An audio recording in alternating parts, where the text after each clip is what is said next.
सभी विश्वासी भाई बहनों को प्रभु यीशु मसीह के नाम में सलाम। आज मैं लेकर आई हूँ 12 साल से लहू बहने वाली स्त्री।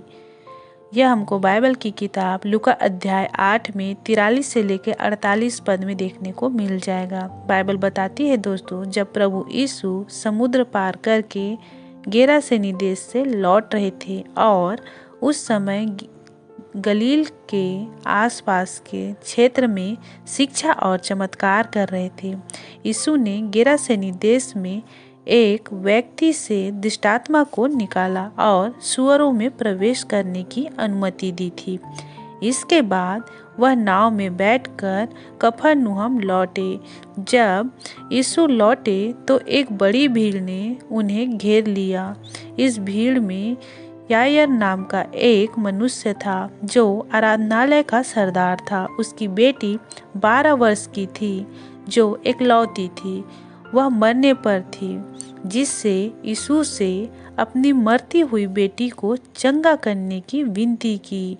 जब यीशु यायर के घर की ओर जा ही रहे थे, तब इस भीड़ में से एक महिला जो 12 साल से रक्तस्राव से पीड़ित थी, यह एक गंभीर और लंबे समय में चल रही बीमारी थी। दोस्तों, यह सभी लड़कियों में होने वाला मानसिक धर्म है जो महीने में एक बार आता है।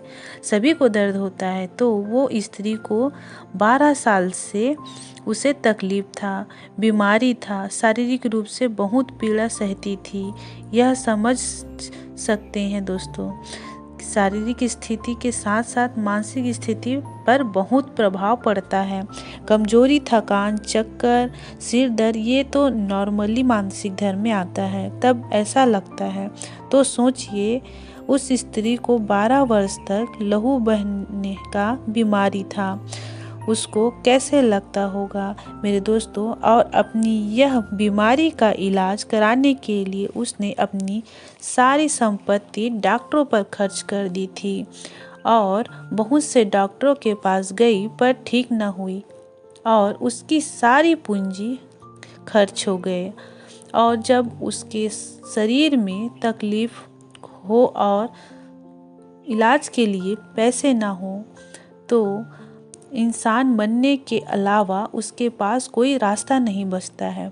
वह सोचती थी होगी कि अब मैं इस बीमारी में ही मर जाऊंगी, क्योंकि उसकी स्थिति दिनों ब दिन खराब होती जा रही थी और उस समय के यहूदी धार्मिक नेताओं या नियमों के अनुसार इस तरह की बीमारी से ग्रस्त व्यक्ति को अशुद्ध माना जाता था। दोस्तों, इस कारण से उसे दूसरों से दूर रहना पड़ता था। इसलिए इस स्थिति में रहना उसके लिए अत्यंत कष्टदायक था, क्योंकि उसे न केवल शारीरिक दर्द सहनी पड़ती थी, बल्कि सामाजिक और धार्मिक जगह से अलग रहना पड़ता था। और फिर उस स्त्री ने यीशु के बारे में सुना कि प्रभु यीशु हर बीमारी से चंगा करते हैं, तो उसे भी लगा कि मेरे को भी जाना चाहिए। और उसने अपने मन में विश्वास कर ली कि अगर मैं उसके वस्त्र के आंचल को ही छू लूँगी तो ठीक हो जाऊँगी, चंगी हो जाऊँगी। यह विश्वास उसे उसके पास ले आया। भले ही भीड़ बहुत बड़ी थी और उसे यीशु से मिलने के लिए सीधा रास्ता नहीं मिल पा रहा था भीड़ के कारण। फिर स्त्री ने भीड़ में से धीरे धीरे चलते हुए यीशु के वस्त्र का आंचल छुआ। जैसे ही उसने ऐसा किया, वह तुरंत ठीक हो गई दोस्तों, चंगी हो गई। यह उसके विश्वास के कारण हुआ, जैसे कि लिखा है याकूब अध्याय 2 का 17 पद।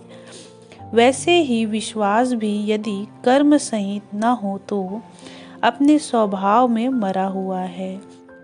कहने का मतलब है, उसने केवल यह विश्वास नहीं किया दोस्तों कि यीशु उसे ठीक कर सकते हैं, बल्कि उसने अपने विश्वास को कर्म में बदल दिया।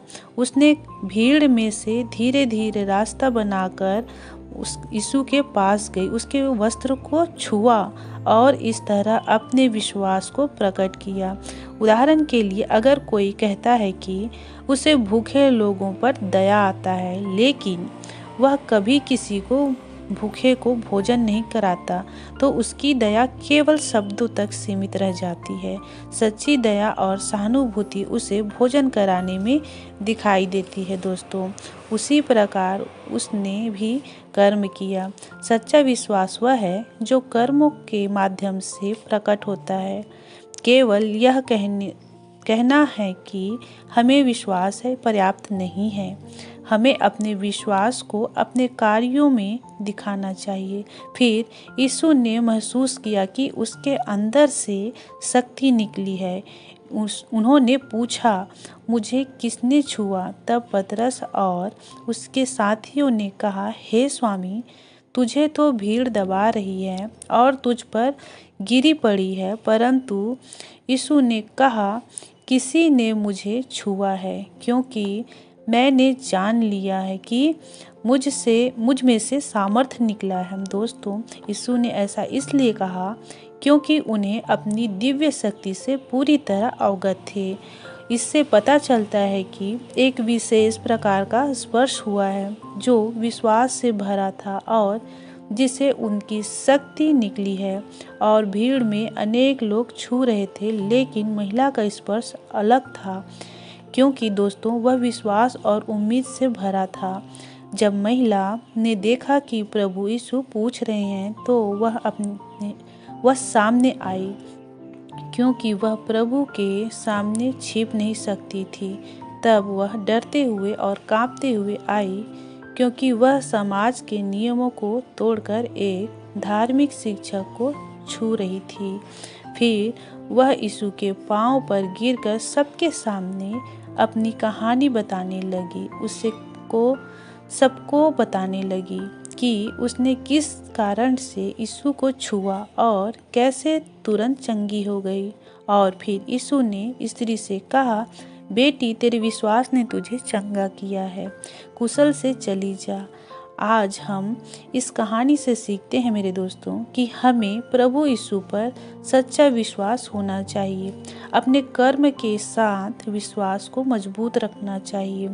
आजकल बहुत से लोग होते हैं जो ऐसी बीमारी तकलीफ़ों से जूझ रही होती हैं, पर समाज के डर से, लोगों के डर से वे यीशु के पास नहीं जाती।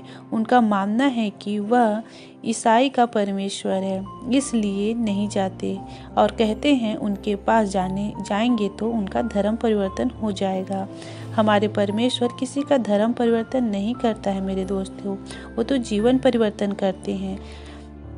परमेश्वर ने जाति धर्म नहीं बनाया है, जाति तो धर्म इंसान ने बनाया है और प्रभु यीशु जाति धर्म देखकर ठीक नहीं करते हैं। यहाँ सीखने को मिलता है विश्वास की शक्ति बहुत बड़ी होती है, चाहे कितनी भी बड़ी कठिनाई क्यों न हो, और हमें धैर्य विश्वास रखना चाहिए। आशा करती हूँ कि आप सभी को समझ आया होगा। प्रभु आप सभी को आशीष दे। आमीन।